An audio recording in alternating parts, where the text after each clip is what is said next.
Support for the Disability Rights and Resource Summit is made possible by Virginia Housing, our presenting sponsor, Comcast, Dominion Energy, Miles and Stockbridge, and many others.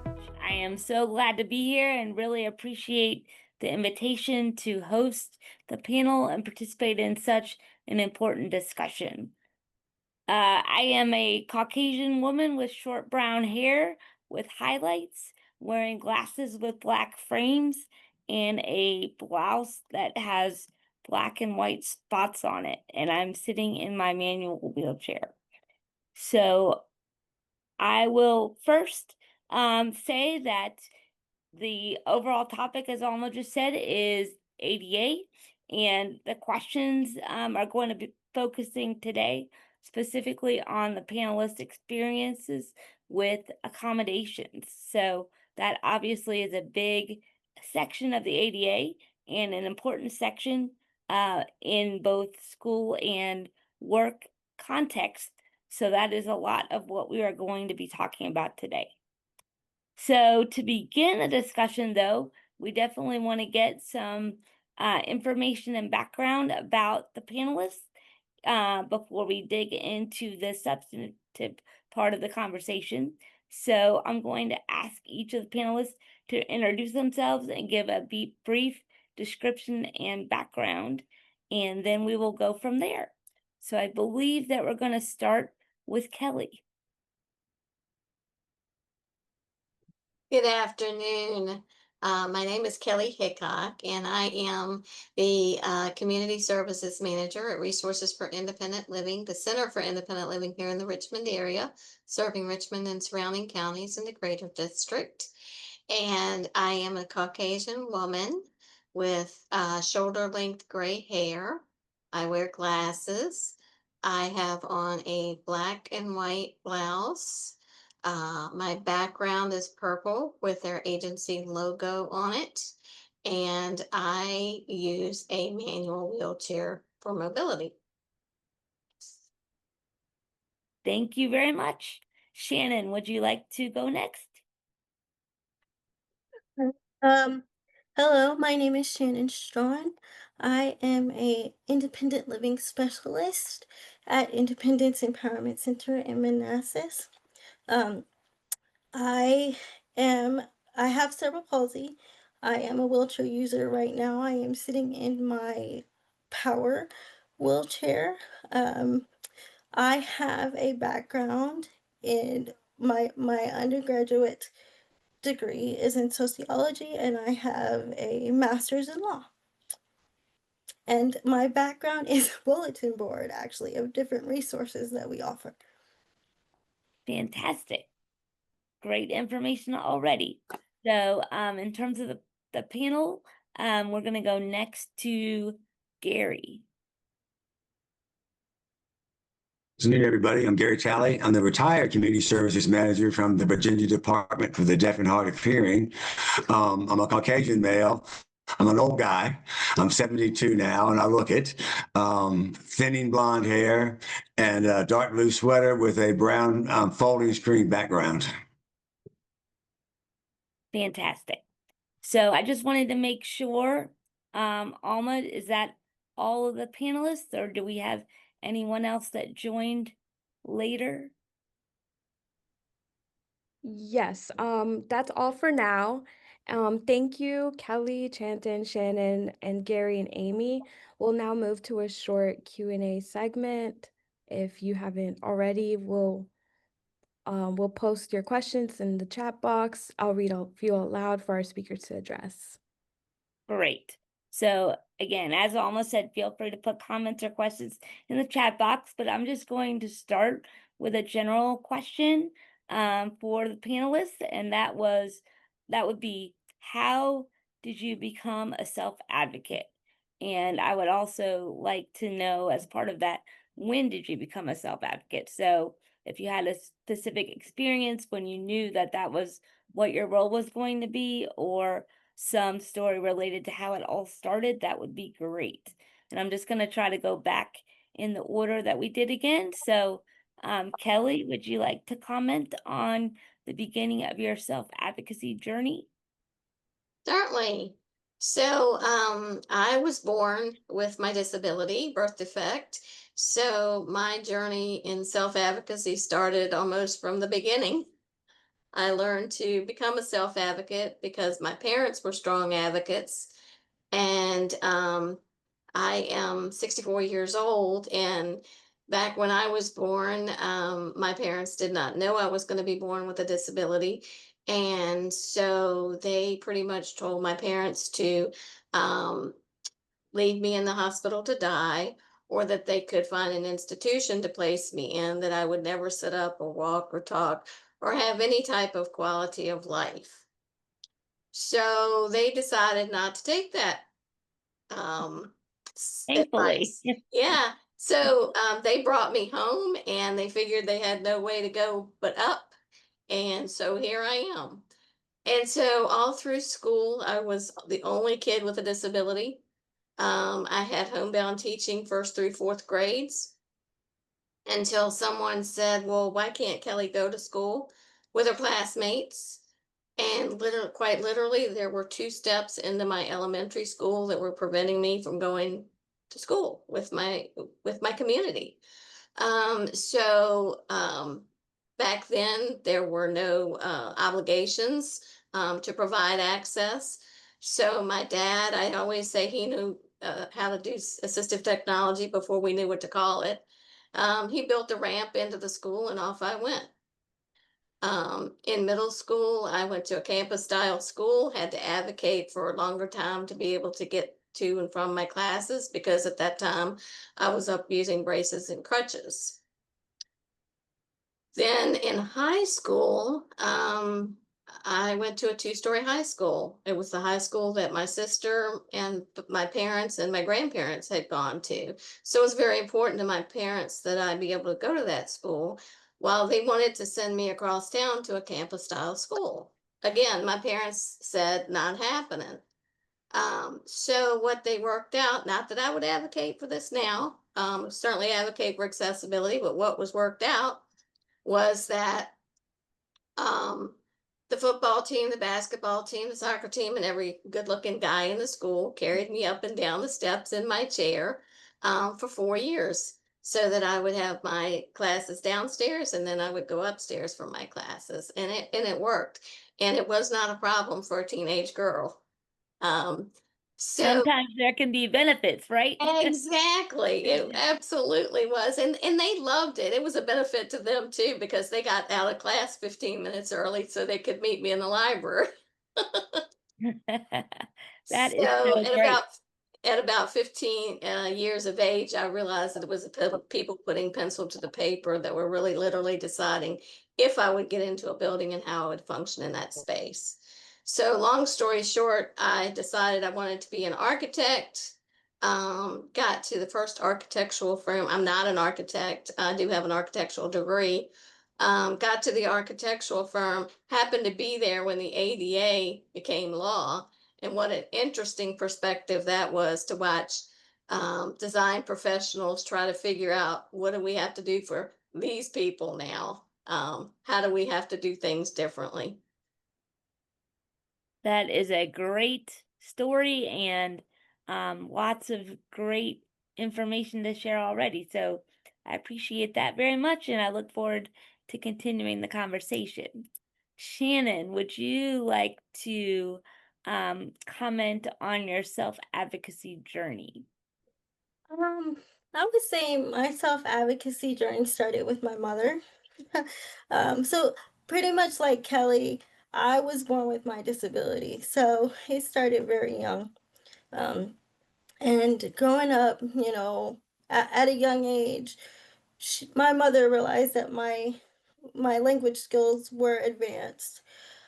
So she taught me how to let people know what I needed and or what I wanted. And I didn't know at the time what I was doing or how that would benefit me getting older. But as, starting school and being in school, I learned, I have to tell the people what I need and what I can't do, what I need to do, or what I can do, what they, because people assume certain things that may not be in fact the case. So you have to really know how to advocate for yourself, and she really taught me, how to do it, and to do it in a nice way, to actually get things done. And so I would say that it really started with her, and I think it came to fruition really in high school a lot of the time, because that was when I started seeing a little bit more problems, where I had to advocate a little bit more for my education. So I really thank her in that sense, because that it really started with her. Great. And you'll probably get into this a little bit more in the future questions, but did you have a pretty good experience, or what was your experience like when you started to give people more specific instructions in terms of what you needed? Were your friends and teachers receptive to that in most cases? Yeah, for the most part, they were. Sometimes it was a little more difficult, and sometimes I had to get other people involved, that were a little bit higher than I was, but they were my advocates as well. And so I learned from them as well. But for the most part, yeah, they did listen. And did you have a good experience in terms of the architectural accessibility of the schools that you were going to? Was that Yes, I did. Because when I grew up, they were elevators were there, and so you know I never really had an issue when I had classes on different floors and things like that. It was very Each of my schools have been very accessible. Actually, in elementary school, I helped formulate accessibility for the elementary school. So I was instrumental in that. So yeah, for the most part, I've had a pretty good experience dealing with that. Yeah. great? And I think that speaks to, again, the laws being in place, hopefully making a difference that weren't necessarily there when Kelly was starting school. So that's Exactly. good to hear that, and says a lot about the power of legislation. Well, thanks so much, Shannon. I'll be back to you in just a moment, but I wanted to give Gary a chance to also comment on his self-advocacy journey. Yes, the first time for me was in graduate school. Last semester on campus, we had an online group counseling class. Now, go figure what we worked it out. But we had videos in the class. They were posted on Tuesdays. The following Monday, there was a quiz. Well, the videos that were posted on Tuesdays were not captions. The caption version was on Friday. So I had 3 days for the quiz when everybody else had a week. And I challenged that. It wasn't fair. So I said, all I wanted is just give me more time. And so what Right. they did was suspended all the videos until all of them were captioned. And then I got them the same time everybody else did. I finished with an A, so it must have worked. That is great. That is absolutely great. And did you have to push really hard to make that happen, or once you made them aware of the issue and how, like you said, it was unfair, did they say, yes, we need to figure out a way to address that? At first, the professor said she had no control over that. So I went to Student with Disabilities office. They had control over it. It took about 12 hours for them to change their mind. That's good. It's always nice when it happens quickly.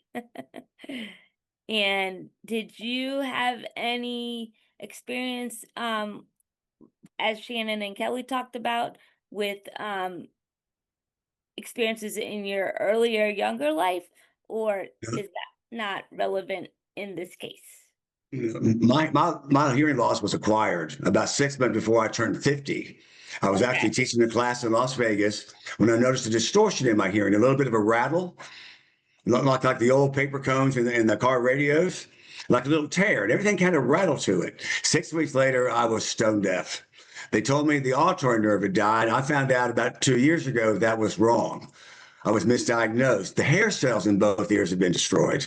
They thought, autoimmune, but nothing made sense because I lost I lost low tones first, not high. I lost both at the same time. Nothing made sense. But until they figured it out, and I said, how could they have gotten this so wrong? And they said, Right. well, technology's improved a lot in 20 years. So has testing. They hadn't even heard of the test they did on me. Little electrodes here and here, and they pushed it through. Nothing went through. So they just thought the auditory nerve was dead. I could hear nothing for 20 years. Well, 3 very, very loud sounds. I mean, very loud sounds. The last one was in 2017, 2016. And it was a train whistle. Everybody else around me was doing this, and it sounded to me like in the old movies when the train's way off in the distance, you hear that toot toot way off sound. That's what I heard, but I heard it. Right. And so, through a series of coincidences, my sister's an OR nurse at the VA hospital. She works with Dr. Coelho, who does implants, and they got to talking. He said, have him come see me. So we did it. He saw what the real problem was. I was implanted 2 years ago. It's not wonderful. He warned me. He said he couldn't even guarantee me speech recognition. He said he has a lot of damage for a long time. But on one-on-one, I'm really good. I can use the telephone if it's on speaker and as loud as it'll go. So I only do that at home. You're not going to hear me in the grocery store talking on the phone because everybody can hear me. But I mean, it has limited, but it's a game changer. Just being able to talk to somebody without having to speech read or guess has been wonderful. Wow, that's quite a story, and thanks for providing that background information. Definitely, you've been on quite a journey as well. So thank you for sharing that. And I welcome future comments. So I think that's basically the question 1. And so question 2, we wanted to talk about, and we've done this a little bit already, but your experience with accommodations in school or in college. And again, I think Kelly and actually all 3 of you touched on that a bit, but if you just want to maybe share a little bit more specifically about your accommodation experiences, and I know some of that might be physical accessibility, but also would be interested if any of you had experiences with needing extra time on tests or note takers, things like that. So Kelly, I know again you provided a good amount of detail, but is there anything that you would add there? Well, as I said before, all of my accessibility needs were around physical architectural Okay. access. So, I spoke about my dad building the ramp, but the other thing that happened was my mom took a part-time job in the schools because the restrooms were also not accessible. So she needed to come to the school to help me with that aspect of things. Right. So, just the just figuring out how to make it work. We were all determined that I was going to be with the kids in my community that I had grown up with. And, you know, my guidance counselor was great help in saying, hey, we can do this. There's no reason for her to continue to have homebound teaching. We can make this happen. And then everybody just kind of got on board, and figured out a way and was pretty comfortable with the solutions that my parents and I came up with. So that was a huge help. Not That's a lot of really, resistance. yeah, that's really great. And you may have just answered this. It was going through my head. Sounds like the administrators were really supportive and wanted to make it work, figure out what would work for you. And we talked about the cute athletes who were helping with the stairs. In general, did you get a pretty good reception from your other coworkers, not coworkers, your other students, because you mentioned that you were essentially the only one with a disability in your educational environment. Were they accepting? Did they have a lot of questions? How did that go? Yeah, I mean, they really were. I was like the cool new toy, you know. I was different, and they kind of embraced that and were excited about that. And the only real hiccup that we had is something that we recently are working on in the past legislation, past session, and continue to work on. Um, in middle school, my mom was there working part time, and the fire alarm went off, and everybody went out of the building. And she went out of the building and she looked around and she didn't see me. And she went to the principal and she said, "Where's Kelly?" And so he went to ask. He didn't even know. So he went to ask, and they said, "Oh, she's in the library. We didn't want to inconvenience her with the fire. It's just a fire drill, and we didn't want her to have to be inconvenienced. So we just sent her to the library during the drill." And my mom is like, "So my child is in the library when everyone is practicing how to get out of the building in an emergency situation." And so, again, and the principal was just horrified. He was like, "I don't know how this happened, but I can promise you that I'm going to get to the bottom of it. And the next time we have a fire drill, she will be out with everyone else." So, and the ramps were in place. They just didn't want me to be inconvenienced with having to go through a fire drill. And it sounds like in the future that was rectified and you did participate in the fire drills.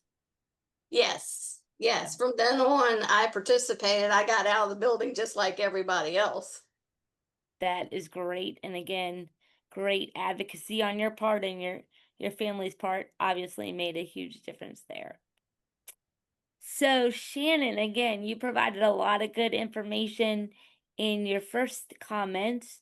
Anything else you would like to add about accommodations that you received during school that were either went well or didn't go well, or any problems that you had in getting Yeah, them? I in high school, actually, I had a business class, and I have, as an accommodation, as you were speaking, I'm supposed to get like shortened tests and shortened work assignments. However, I had a teacher for this business class that refused to follow my IEP, even though he knew that it was a legal binding document. And he told me one day, he said, I was taking a test, and this was my last class of the day. So, of course, I'm going home after this. And at that time, you had to leave super early when you were taking an accessible bus. So, you know, I'm taking this test, and he says, "Well, if you don't finish, you're going to get 20% knocked off your grade." Wow. Right. And at that time, I was young, and I really didn't know at that time really what to do. Like, I didn't really question him. So, I was trying to finish it and trying to do what I could. And I ended up missing my bus. The bus left me at school, and I went running to my caseworkers and saying, "Oh my God, he made me do this, and I missed my bus, and all this, stuff." And I, once I let them know, they eventually they reprimanded him and was able to call the bus back to come get me. So it wasn't the best experience, with teachers not paying attention to what your accommodations are supposed to be, but it definitely taught him what he couldn't do, because he didn't mess with me after that. So they definitely taught him a lesson.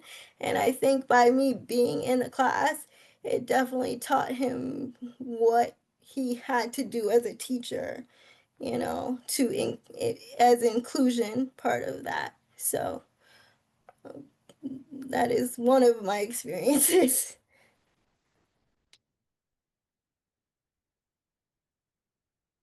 This is Gary again. I don't have any school experiences because mine was acquired again 6 months before I turned 50.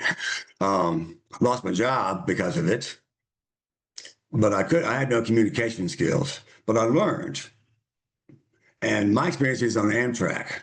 I went back and forth a lot, quite a bit. I was dating a guy in Philadelphia, maybe 4 times a year. Well, one trip was a business trip with a colleague from Virginia Department of Emergency Management, and she heard my name being called. So we went up, and there's a place when you make your tickets online, you can check if you need assistance. It doesn't ask you what kind of assistance. I just checked yes, and they had a cart waiting to take me out with my luggage. I said, I can walk fine. What I can't do is hear. All I need you to do is tell me, when you make an announcement on the train, come tell me what you said. I can speech read or write it down. I'm fine. That's all I asked for. Didn't do that. They would come by me and they would look the other way. They wouldn't even make eye contact with me. But I had somebody with me, so I knew what was going on that trip. Next one, it was the same thing. They had the cart ready for me. I don't need this. This is what I'm asking for. They passed me by again, no eye contact, wouldn't look at me. So I filed a complaint. It took 2 years to go through their process, but I won. But nothing has changed. I'm going to Philadelphia again on Monday. I've been wanting to see that Revolutionary War Museum. So I'm meeting a friend up there. We're going. And I'm going to document. I'm going to make a copy of that award that I won. It said, this is what you're supposed to be doing. I'm going to show it to them. And they better hope that they accommodate me this time, because it'll be a lawsuit next time. I can't be the only one that experiences this on Amtrak.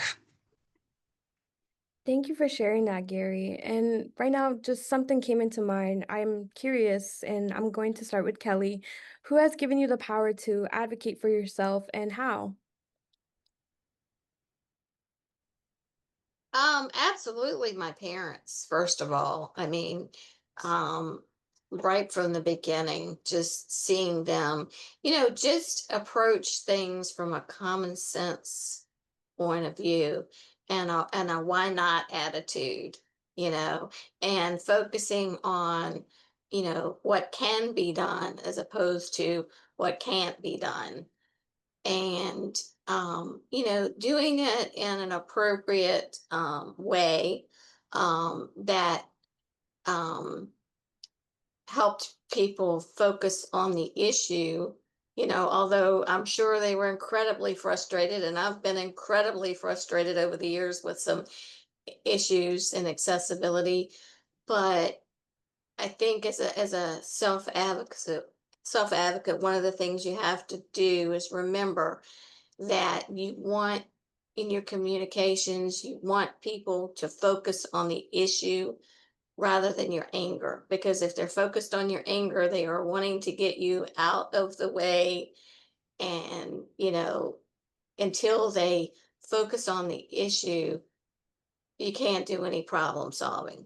And it is totally frustrating. I'm listening to Gary's story and I can feel my blood pressure rising, because it's you do you you do get angry, especially as long as the ADA has been around and we're still dealing with some of the issues that I dealt with as a child 64 years ago. So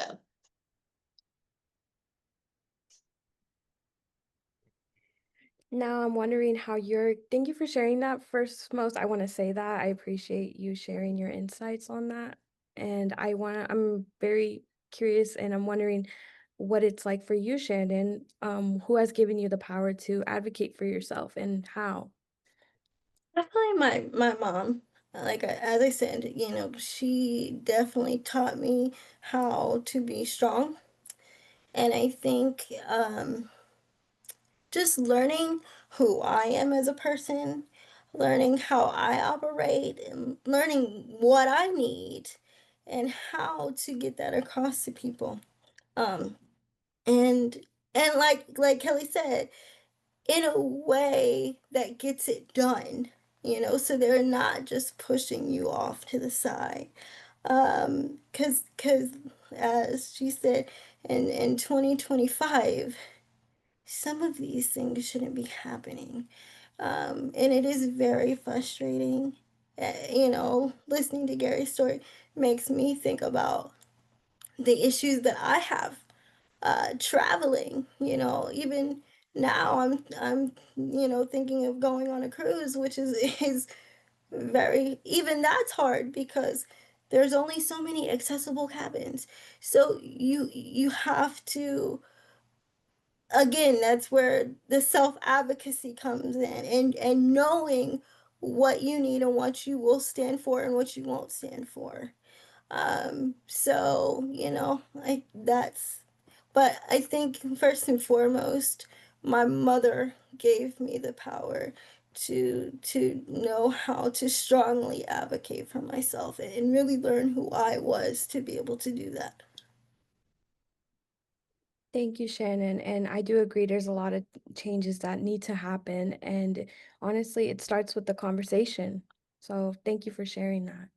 And now I'm curious as well for you, Gary, what who has given you the power to advocate for yourself and how? In the middle of 5 boys, and we're all tough old country boys, so that kind of helped. But I used to teach leadership classes. In fact, I was the director of training at Gold Strike Casino Resort when I lost my hearing. It just gave me a chance to practice what I preach. I mean, this was a barrier, and it was a simple accommodation. I wasn't asking for the world. Just tell me what you announced. And they couldn't do that. We're going to see if they'll do it this time.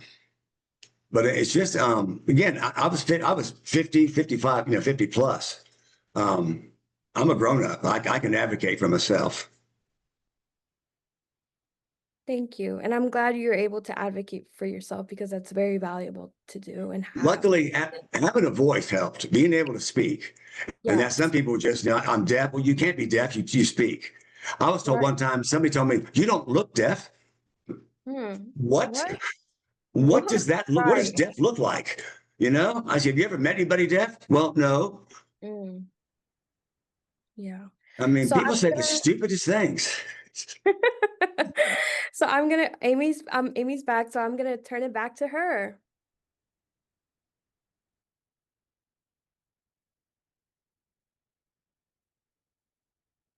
You're still muted, Amy.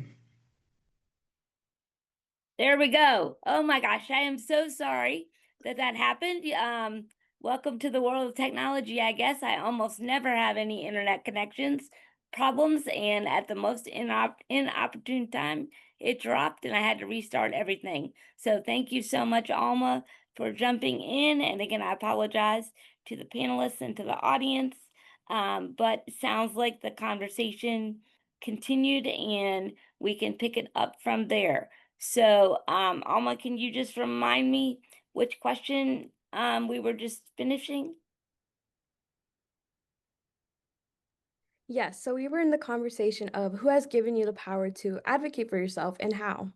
Great, great.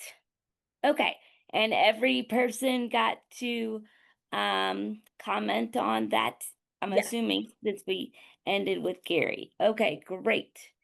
And let's see. I think the next one that we would want to touch on is, and not everyone may have necessarily had a change in their life experience based upon the law, because in some cases the law was already in effect. But would you like to discuss if you've seen a change in the accommodations over time, and how it has hopefully gotten better, hopefully not gone in the wrong direction, and how that has impacted your life? So if we could start with Kelly again, that would be great. So in my lifespan, I have seen a ton of changes, positive changes for the most part. you know, as people are out, individuals with disabilities are out in the community more, where, you know, people are seeing the need. You know, one of the great things that I think about the Americans with Disabilities Act is that it has benefited everyone. The things that we have put in place because of the ADA and the requirement to do so, they've just benefited everybody. I mean, who doesn't like wider doors? You know, who doesn't like, you know, the UPS guy and the FedEx guy are using the curb cuts, and kids with bicycles and baby strollers, and, we like automatic doors, we like convenience. We like an environment that is more safe, comfortable, and convenient for everyone. So I've never heard anyone complain about, the physical, architectural, accessibility features that have been put in place so that individuals with disabilities could enjoy their communities, go in and out of the places that we all like to access. And the education piece that's come along with that, the awareness piece is huge. I can remember one of the first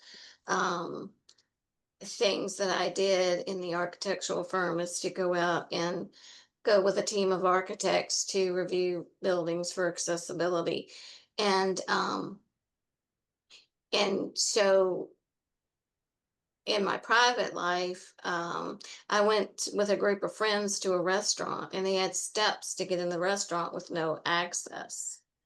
And so that was an opportunity to advocate. So I had one of my friends go in and get the manager of the restaurant to come out. And he came out, and, we're both in front of lots of steps to get into the restaurant. And, I explained, the need for a ramp or a way to get in. And was this post ADA? This was, yes, this was post ADA. And so he said to me, well, I don't see why I need to go to that expense when I've never seen a person with a disability try to get in here. And so I took a deep breath, tried to figure out what would be the most appropriate thing to say and the most helpful thing to say, and I finally, I said, well, sir, with the presence of these steps, if I drive up and see these steps, you're not going to see me because I'm going to drive down the street to your competitor and spend my money for dinner. Great answer. Sometimes you have to put it in those terms for people to get it, that we are, we have discretionary income as individuals with disabilities. We have money to spend, and we want to do that. We want to come into your establishment and spend our money, but we can't do it if it's not accessible. Did that seem to sink in at all? I would love to tell you that it was a profound moment for him, but I don't think so. I think he was probably thinking that he would never see another person with a disability again. So why worry about it, Yeah. Which is unfortunate, because who knows, other than individuals with disabilities, were not able to come into the establishment, or were inconvenienced. Like I said, moms and dads with baby strollers, people, seniors with walkers and crutches, people who have temporarily been injured and have a temporary disability. There's much more of the community that has to deal with disability other than just individuals with a, lifelong disability. That is so true. That is so true. And I love that you mentioned that everybody can benefit from it. There were comments about universal design in the chat box, and that really does help, I think.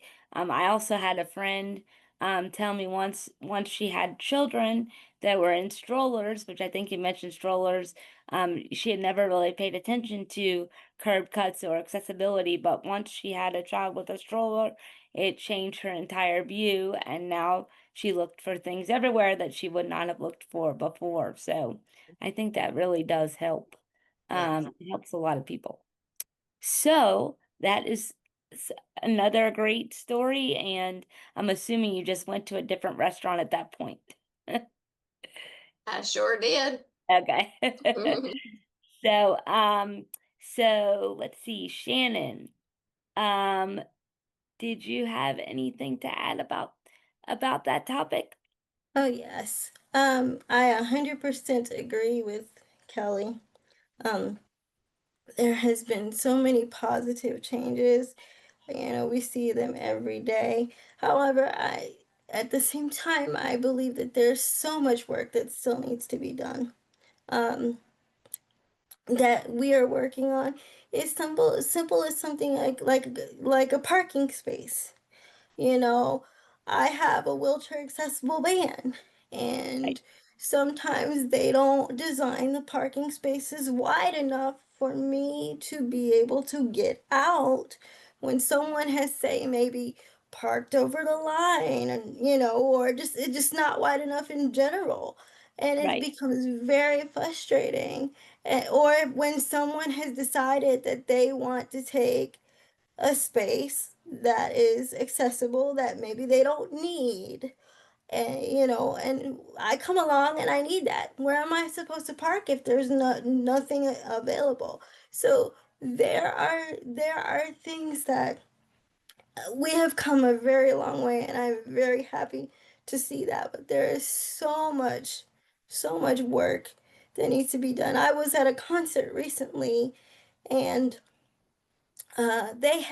we had a very long line that we were going into, and the staff to get into the stadium had put me and my family in the wrong line. Thank goodness, my family is there and they're willing to lift me over a curb cut or whatever they need to do to get me wherever I need to be. But some yeah, people don't have that, right. so people have to be very conscious of what they're doing, when they're doing it, and what resources they have to get someone where they need to be when they have a disability, physical or not. Absolutely. I couldn't agree with you more.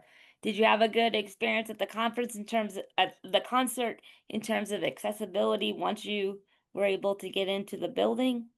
Once I got in, yeah, they let me in pretty fast once I got past that part. So yeah, I did have, there are advantages to that part, and my family loves to be with me during those types of things. So oh, we got in first, so but yes, that was a very good experience after that. But it took a while to get to that point. I definitely understand that. Um, well, thank you again for sharing that very on point story.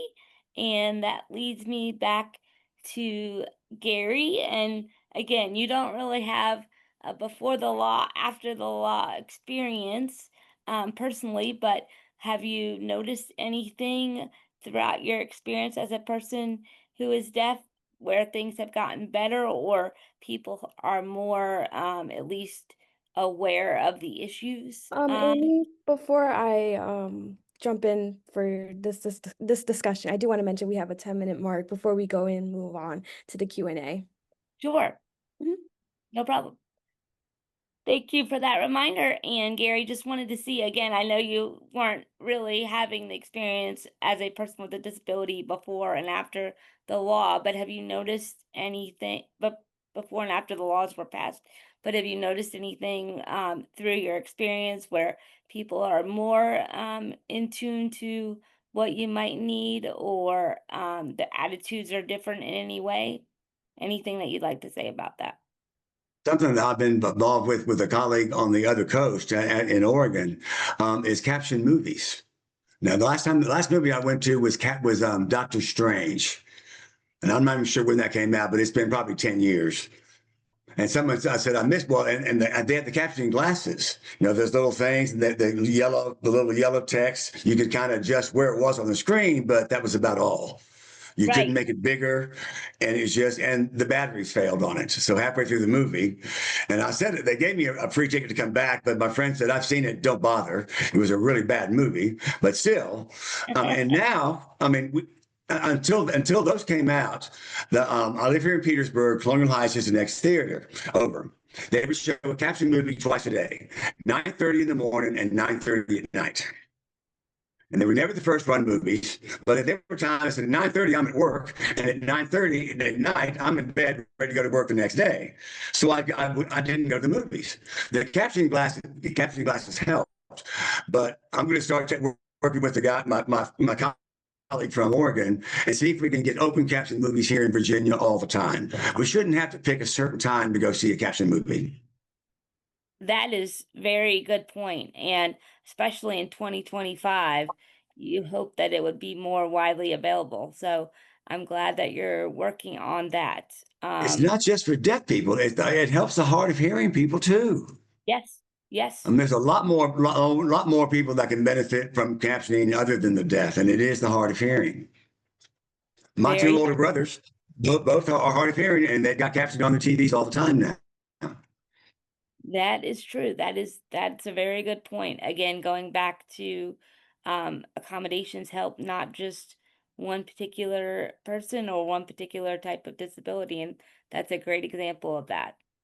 So I know we only have a couple of minutes before the chat portion or the Q&A portion begins, but I actually loved the last question that I was given.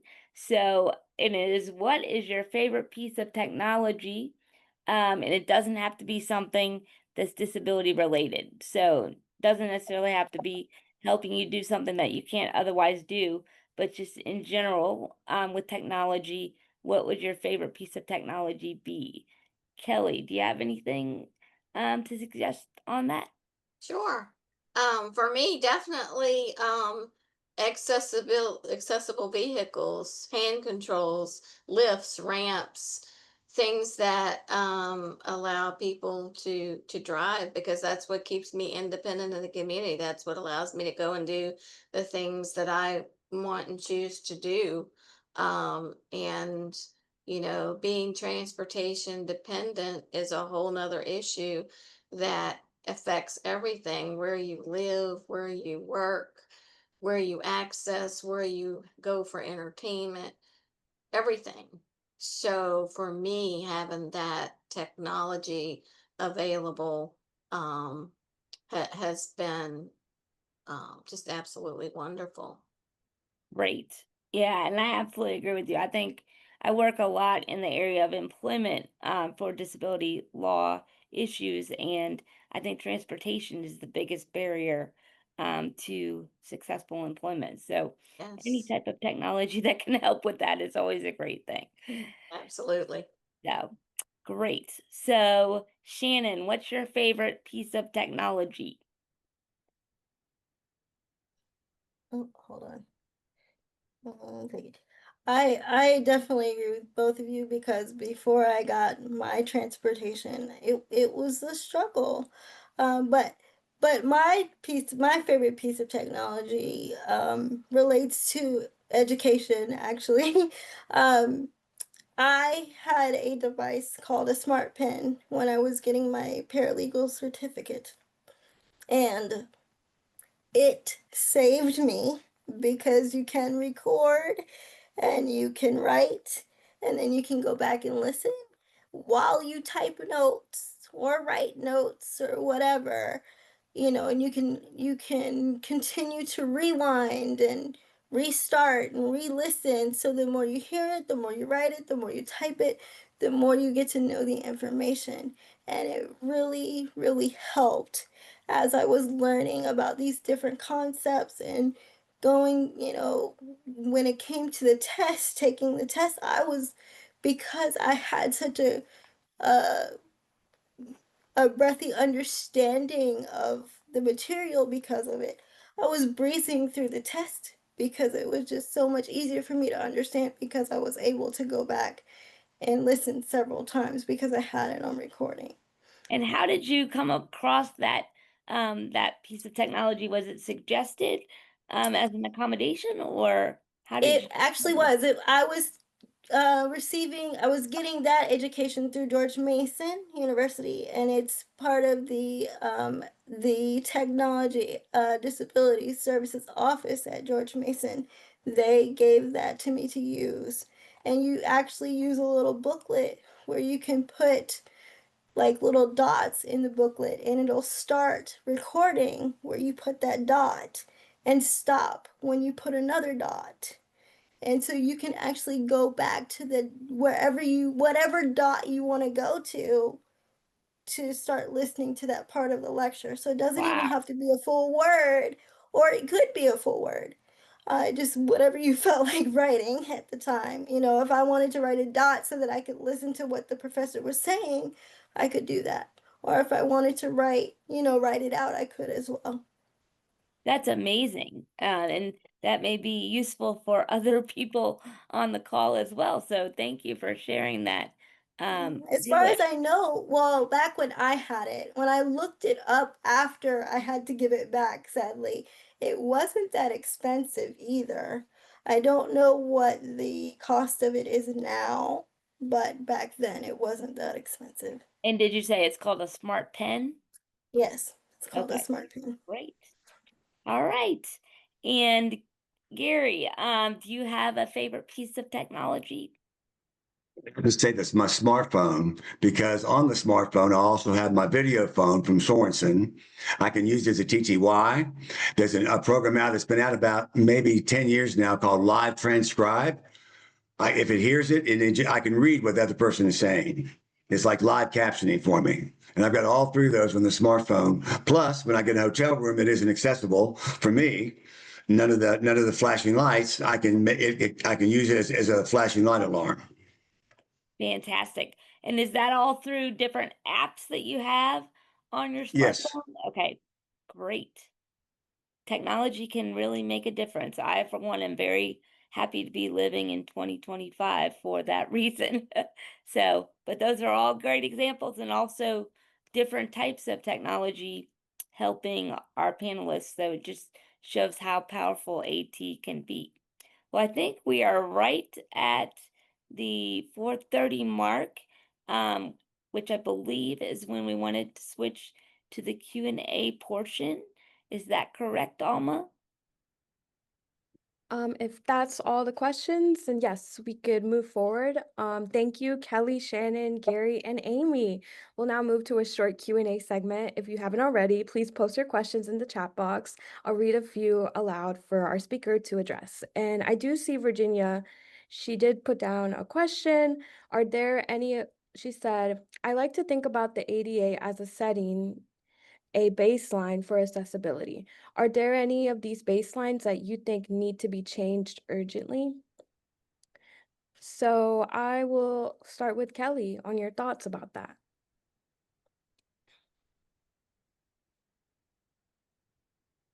Well, I think, there are probably a number of them that I could talk about, but I think emergency preparedness for individuals with disabilities is huge. Yeah.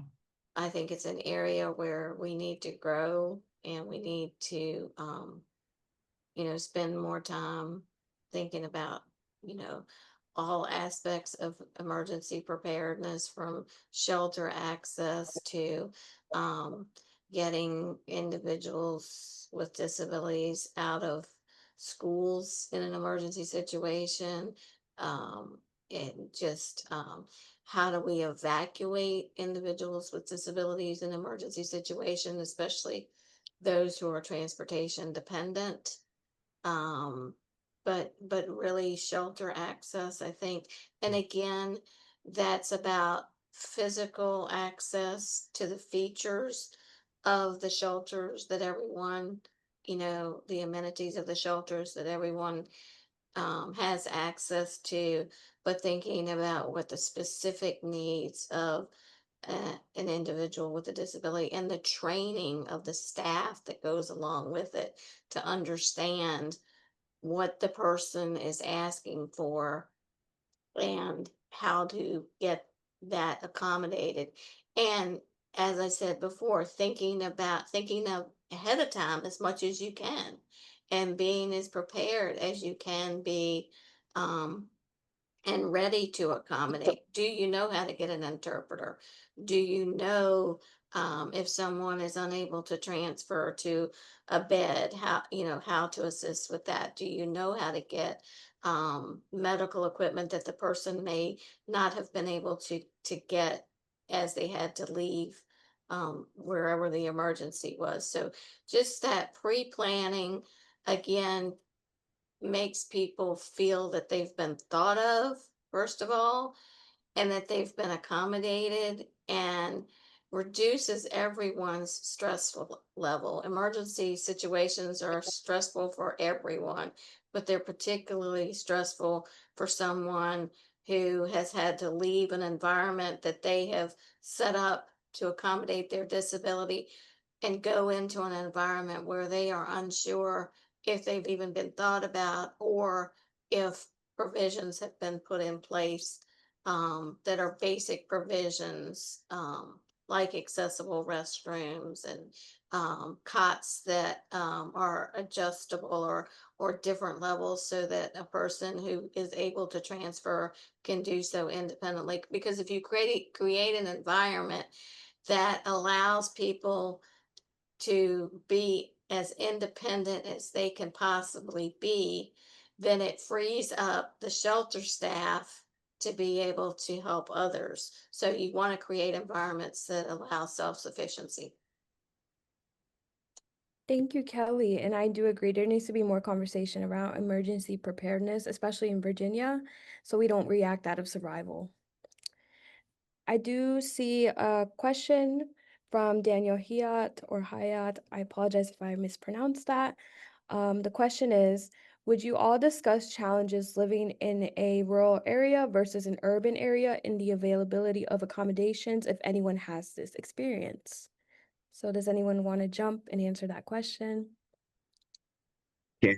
When I first moved up here, actually before I moved up here, I was up here for a month in the summer of '05 between semesters. I had a text messenger. My family lived out in Dinwiddie, about 15 miles from Petersburg, and I had no signal. I would have to drive in about 12 miles to some little business and park in their parking lot twice a day to check messages.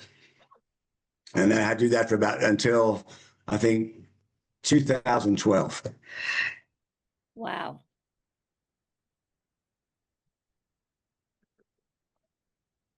Thank you, Gary, for sharing that. And you also have another question. Can you share those apps again?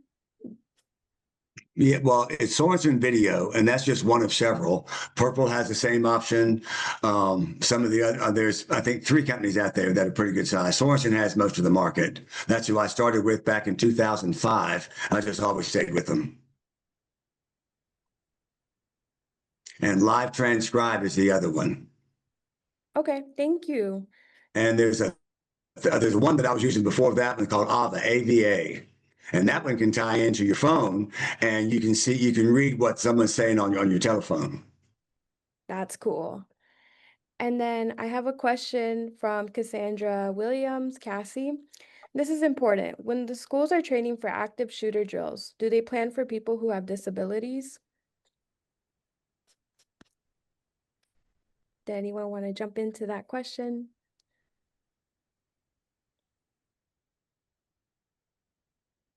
Would have known that before I retired, but I've been away from that too long. I would have no idea. I can't believe we have to do active shooter drills. Yes, times have changed. I can Of just course, our say, kid in the generation was duck and cover. If you saw the flash, you get under your desk. I can It's just, like Maureen might have the answer.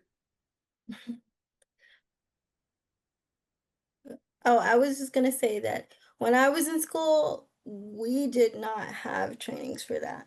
Um, I don't know. They should now.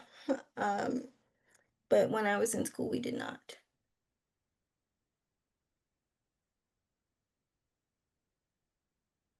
Same here. We didn't have that either. We didn't have that issue, but like the emergency preparedness, emergency evacuation, it is critically important in this time that we, that we're thinking about and planning for individuals with disabilities and in those circumstances.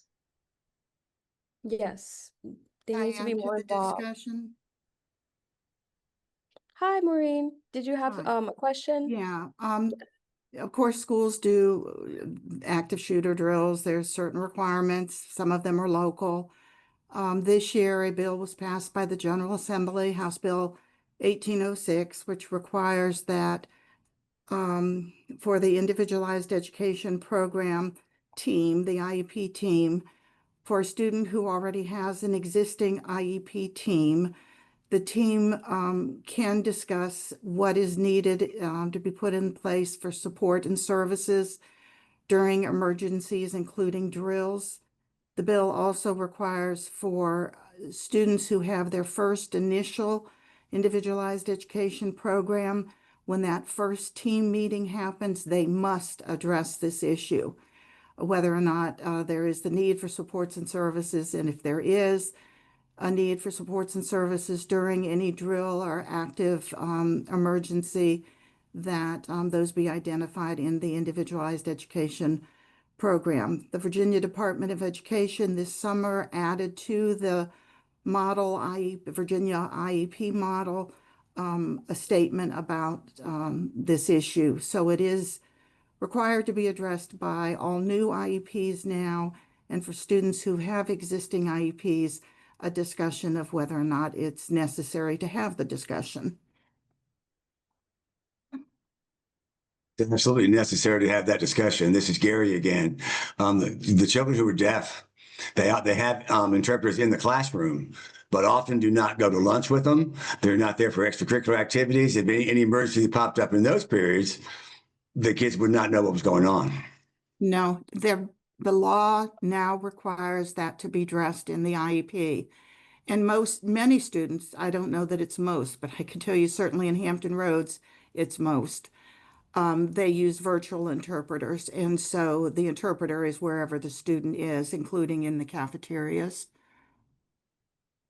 So it's going Wow. to depend on where you are, but regardless of disability, regardless of school, it has to be addressed in the IEP if there is potentially a need for support or service during a drill or actual emergency. And that's state law. That's not optional.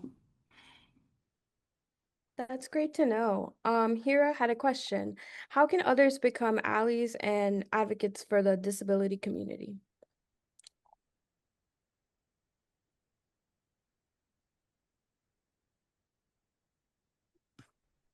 Step up. When you said something they didn't right, just step up and say something.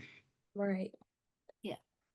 I always tell my friends and family, the same as what Gary's saying, address it because, as I explained earlier with the restaurant situation, there's a difference between every once in a while when they see an individual with a disability, struggling with a barrier.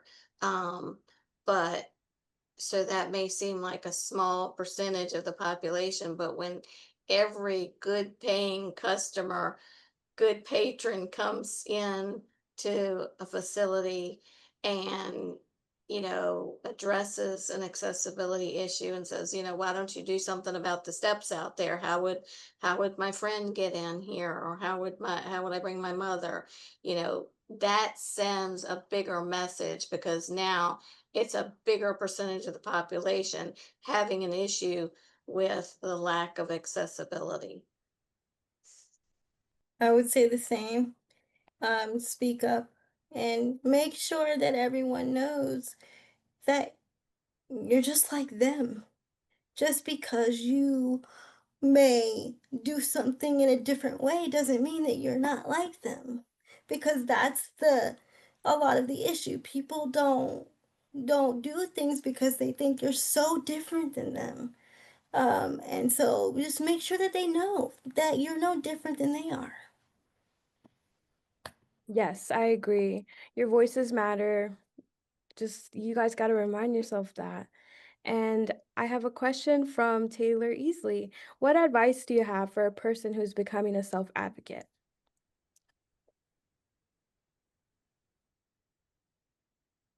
I would say stand strong in what you believe, stand strong in for what you need, and know what you need and want. Yeah. Be sure you ask specifically for what you need and don't take no for an answer.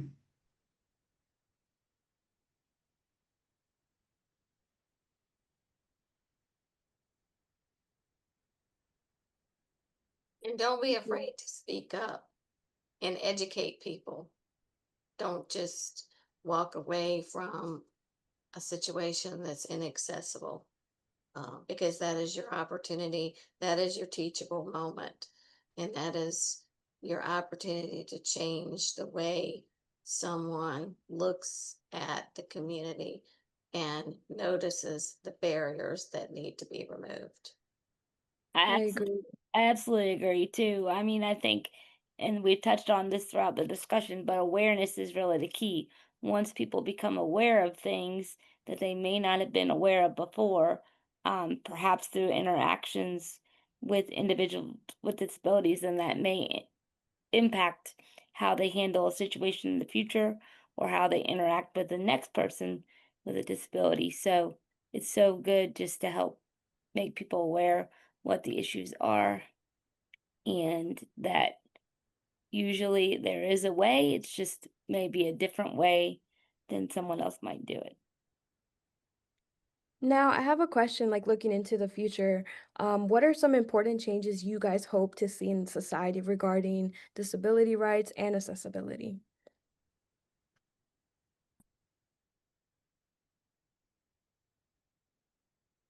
I don't know if I'm supposed to answer the question since I wasn't a panel member, but I've been thinking about this one a lot lately.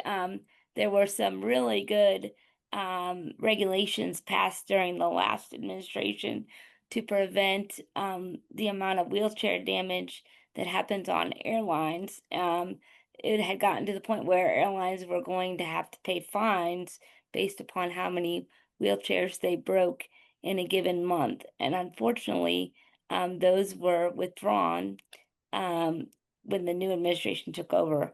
So I really hope that we get back to the point of getting those regulations in place because it really is a huge issue. And if you get to your place of travel, your destination, and you don't have your wheelchair, it really obviously has a major negative impact on the experience and what happens next. So I hope we're able to address that issue more. I think we're I going hope that to. we just, I'm sorry. Go ahead. So this is Gary again. I think we're going to. The recent elections here, I sent a message to Congress, and they see the handwriting on the wall for midterms coming up. A lot of these changes that were made in this administration are going to be undone.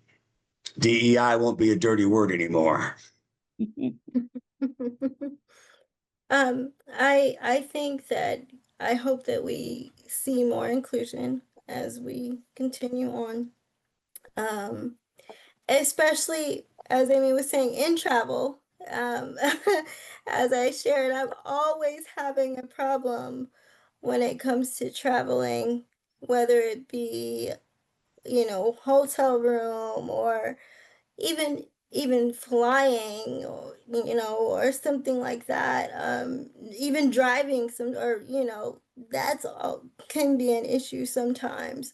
So I just hope that traveling, it's especially when you're going overseas, I know the rules are a little bit different, but it's harder for a person with a disability, specifically a wheelchair user, to travel overseas depending on where you're going. And I just hope that that gets a little bit easier. And it's getting better.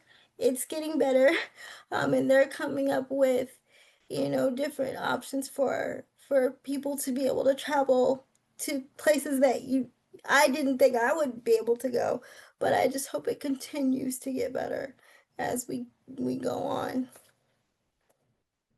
I think tolerance and acceptance of individual differences, um, as a community, and especially with our young people, starting at an early age, to help them understand that, as someone said earlier, yes, we do things a little bit differently, but we all like to do the same things that everyone likes to do. And I think really, um, we used to have a children's sensitivity program that we took into the schools to teach youth, children about disability. And I think the earlier we start to teach those concepts and bring that understanding and awareness at that age, then we have young people that grow up to be adults who provide options and opportunities for people with disabilities and recognize abilities over disabilities.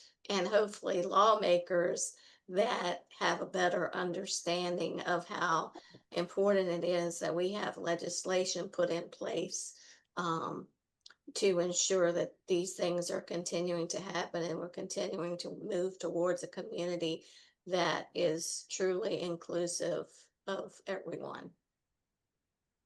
Yes, yes, I agree. There's a lot of room for the next coming up generation to make positive changes for individuals with disabilities. So I agree. And we have time for one final question. And Virginia asked, speaking of advocating for others, do you have any thoughts on whether you should step in if it's someone you don't know? It's a good question.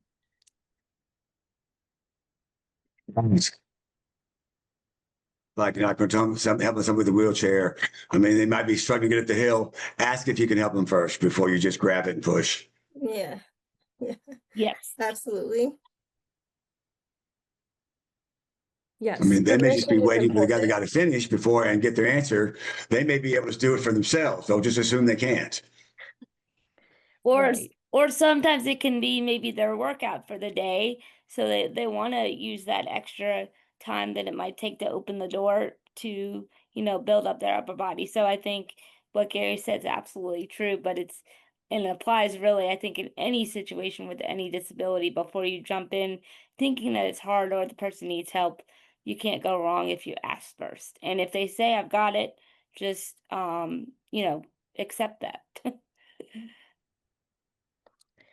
I Well, see somebody struggling, I'll stand behind and make sure they're okay, but I'm not gonna keep hands off. yeah. Well, that's all the time we have for questions today. Thank you for your thoughtful engagement. On behalf of the Disability Law Center of Virginia, thank you, Kelly, Shannon, Gary, and Amy for sharing your expertise. And thanks to everyone who joined us today. We appreciate your participation in the 2025 Disability Rights and Resources Summit. Now, to close out today's summit, I'm pleased to turn it over to Colleen Miller, Executive Director of dLCV, for our closing remarks. Colleen, the floor is yours. Hi, thank you. Thanks so much, Alma. And hey, what an amazing panel that was. Thank you so much for that. Can we give them another round of applause? That was just terrific. I really appreciated that conversation. And I hope you get to see that all the applauses are floating through the sky here. So yes, if I could just take a minute and kind of let you know a little bit that's going on in the political scene right now. As you know, we have just completed we've completed the longest federal government shutdown in history. The word is that it's over. But I wanted to caution you all that it takes a while for the federal government to get back on its feet after something like this. And it takes even longer for agencies like ours or the independent living centers that are dependent upon this federal money, for that money to start flowing in again. So please be patient with all of us as we are trying to get back up to speed again. And I know it's been a rough slug for everybody, but I'm hoping that we're now going to be on the other side of that.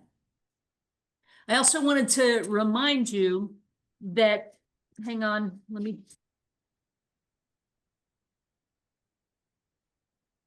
sorry about that. I also wanted to remind you that our state legislative session is going to begin in January. It's what we call a long session because they will be debating the budget for the next 2 years. Stay tuned to dLCV. We're going to have some information for you about things to be looking for. In the state legislature, we'll do a pre-session overview of issues that we're going to be looking at, and we would really welcome your input and your help identifying the issues that are important in the state legislature. So kind of keep your eye on that.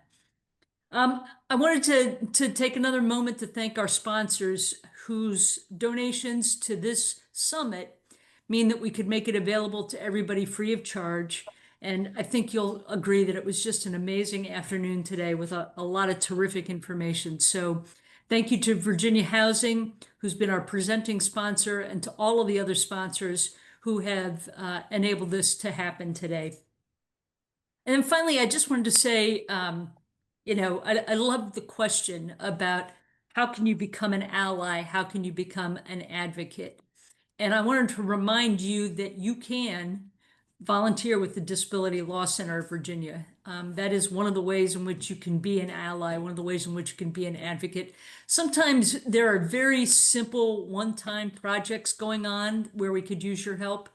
Surveying a particular kind of grocery store, surveying polling places, just sort of one couple of hour kind of event. And then we've got other efforts that we're engaged in that use more training on your part, maybe more skill on your part, kind of wide variety of things. So just check out our website at the Disability Law Center of Virginia, dlcv.org.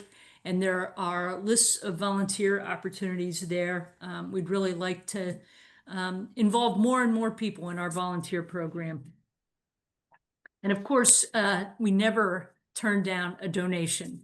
So if you enjoyed this summit today, felt like it was valuable to you, there's a place on our website where we'd be more than happy to accept your donations. Thanks again to Alma, to the panel. Thank you so much for Amy for moderating the panel. Thanks so much for this great presentation, and to all of our presenters today. Be looking for the Disability Rights and Resources Summit in 2026.